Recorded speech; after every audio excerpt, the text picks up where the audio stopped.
जगत में पूजनीय और श्रेष्ठ गुरु मां है। इसलिए उन दुर्बुद्धि, उन दुराचारी, उन नरकगामी पुरुषों की क्या बात करें जो अपने मां के ऊपर हाथ उठा देते हैं, जो अपने मां को कटुवचन कहते हैं। मां जैसा 9 महीने गर्भ में रखा, इसके बाद हमारा कितने वर्षों तक मलमूत्र फेंकती रही, अपने रक्त को दूध बनाकर हमें पिलाकर पोषण करती रही, उस मां का जब सेवा करने का अवसर आता है, अनाथ आश्रम भेजा। माना तो 10 लाख रुपया, 100 लाख रुपया जमा कर देगा अनाथ आश्रम में, उनकी खूब सेवा होगी। लेकिन प्यार, अपना पुत्र अगर 2 रोटी लेकर के आए मुस्कुरा करके, मां कैसी हो, इससे बढ़ करके रुपया पैसा और सुविधा नहीं होती। प्यार कौन देगा? तुम बच्चे थे, तुम्हें अनाथ आश्रम में भेज जाती, जाकर के पैसा जमा कर देती, तेरा हालत क्या होता। आज जब मां की सेवा का अवसर आया, ये जवान जवान लोग VIP बनते हैं। ये धर्म है, धर्म निश्चित अपना प्रभाव दिखाकर रहता है। तो अधर्म करोगे तो दंड मिले। सबसे पहली बात समझ लो, मां, जिसके मां हो और कोई देवी देवता पूजने की जरूरत नहीं, पूजो तो तुम्हारे भाग्य की बात है, लेकिन सबसे बड़ी देवी मां है, सबसे बड़ी पूजा मां है। अगर अपनी मां की सेवा कर ली तो भगवान को प्रसन्न कर लिया।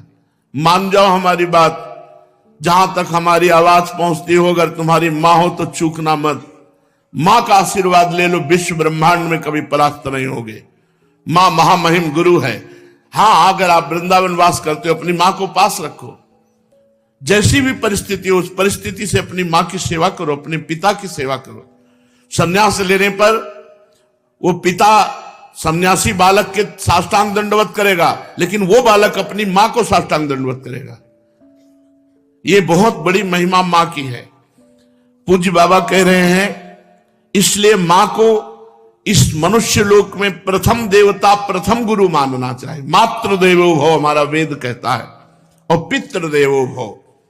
अपने माता पिता की जिसने सेवा नहीं की, आज्ञा नहीं मानी, मनमानी आचरण किए, वो कभी सफल नहीं हो सकता, किसी भी मार्ग में सफल नहीं हो सकता।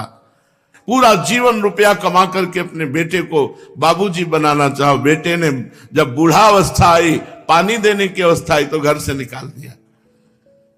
माता पिता की आराधना करना ये भगवत भक्ति है। पुंडरीक जी महाराष्ट्र में अपने माता पिता को भगवान मान करके उन्हीं के 8 पैर सेवा में रहते। तो आज भी जो विट्ठल भगवान है, उन्हीं को दर्शन देने के लिए गए थे।